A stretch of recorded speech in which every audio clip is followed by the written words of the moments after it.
Hello दोस्तों, मैं आपका इस वीडियो में स्वागत करता हूं। आज मैं एक ऐसे विषय को साझा करने जा रहा हूं जो ना सिर्फ विशेष है बल्कि बहुत संवेदनशील भी है। तो आइए खुले हृदय के साथ इस विषय पर विचार करें। हमारे देश में 33 करोड़ से भी ज़्यादा देवी देवताओं की पूजा की जाती है और इसके अलावा भी इंसान अपनी सहूलियत, मतलब और इच्छा के अनुसार दिन प्रतिदिन नए नए भगवानों को पैदा कर रहा है और पूज रहा है। जिस तरह की परिस्थितियां हैं उसे देखकर लगता है कि ये गिनती और बढ़ सकती है। जो व्यक्ति जिस क्षेत्र में महारत हासिल करता है उसे उस क्षेत्र का भगवान मान लिया जाता है। जैसे सचिन तेंदुलकर क्रिकेट का भगवान और रजनीकांत भारतीय सिनेमा जगत का। इसके अलावा लोगों ने ओशो जैसे और भी कई इंसानों को भगवान का दर्जा दे दिया है। क्यों? क्या इसलिए कि उन्होंने धर्म की नई परिभाषा दी, या इसलिए कि उन्होंने अपने पूरे जीवन काल में 1.5 लाख किताबों का अध्ययन किया।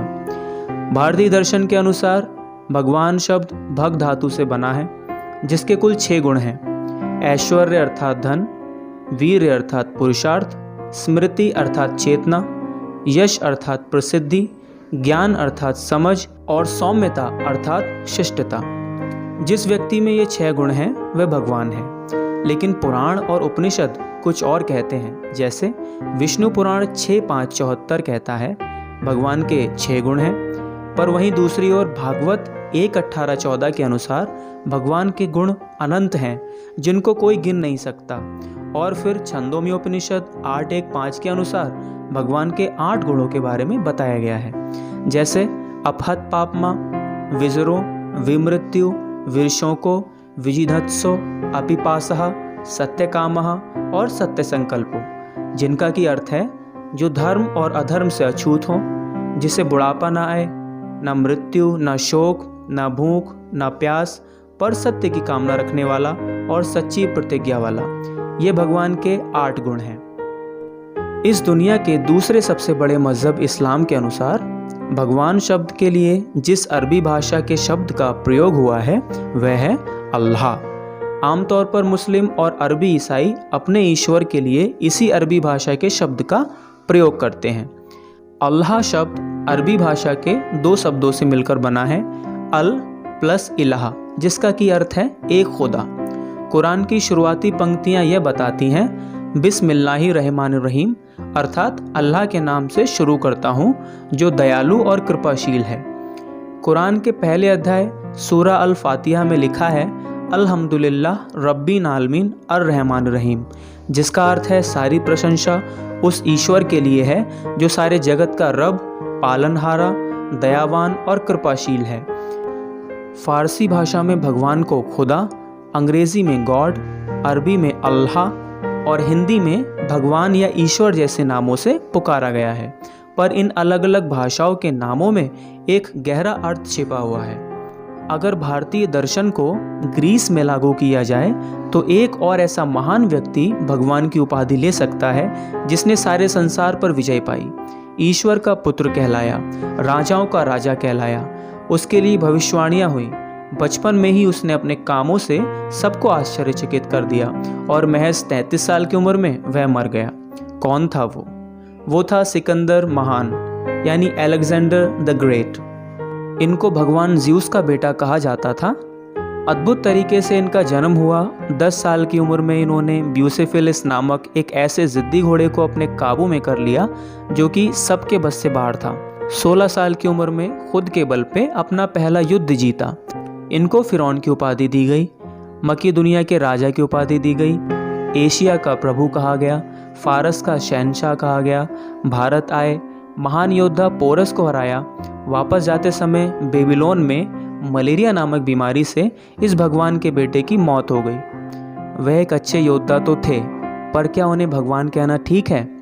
आचार्य ओशो, निर्मल बाबा, आसाराम, कृपालु, राधे माँ, जग्गी वासुदेवा, ब्रह्म कुमारी, सच्चिदानंद गिरी, गुरमीत सिंह, स्वामी ओम, बाबा इच्छाधारी, भीमानंद, असीमानंद, नारायण साईं, रामपाल, मलखान गिरी, देवकी नंदन और ऐसे सैकड़ों को क्या भगवान कहना ठीक है?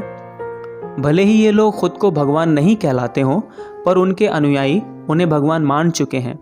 जैसा बाइबल के 2 तिमोथी 4 अध्याय की 3 और 4 आयत में लिखा है, ऐसा समय आएगा जब लोग अपने कानों की खुजली व अभिलाषा के अनुसार उपदेशक बटोर लेंगे और सत्य से फिरकर अपने कान कथा कहानियों पर लगाएंगे। दोस्तों, ध्यान देने वाली बात यह है कि वो अपने कान सत्य से फेर लेंगे। वास्तव में आज ज़रूरत है सत्य को जानने की, और अगर हम उस सत्य को जान लेंगे तो वही हमें स्वतंत्र भी करेगा। ऐसा मैं नहीं, भारत का राष्ट्रीय आदर्श वाक्य कहता है, सत्यमेव जयते, जो दिल्ली में संसद के प्रवेश द्वार पर भी खुतबा कर लिखवाया गया है। यह वाक्य मुंडक उपनिषद का सर्वज्ञात मंत्र 3:1-6 से लिया गया है, जो कि है सत्यमेव जयते नानुरतम सत्ययेन पंथा विततो देवयानः येना कर्मन्त्रियुषयो ह्याप्त कामा यत्र तत्सत्यस्य परमम निधानम।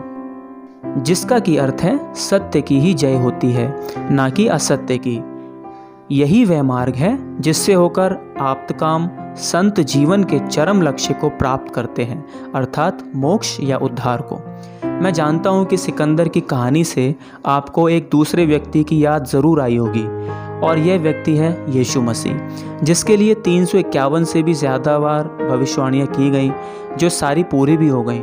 26 किताबों में इसका जिक्र है, और ऐसे बड़े 17 भविष्यवक्ताओं ने उसके लिए भविष्यवाणियाँ की हैं, जिनकी एक भी भविष्यवाणी अधूरी नहीं रही, जैसे मूसा, यहोशू, शैमुएल, यर्मिया, एजरा, दाऊद, सुलेमान, यशाया, यहेजकेल, दानियल, होशे, योएल, योना, मीका, हागे, जकरिया और मलाकी हैं।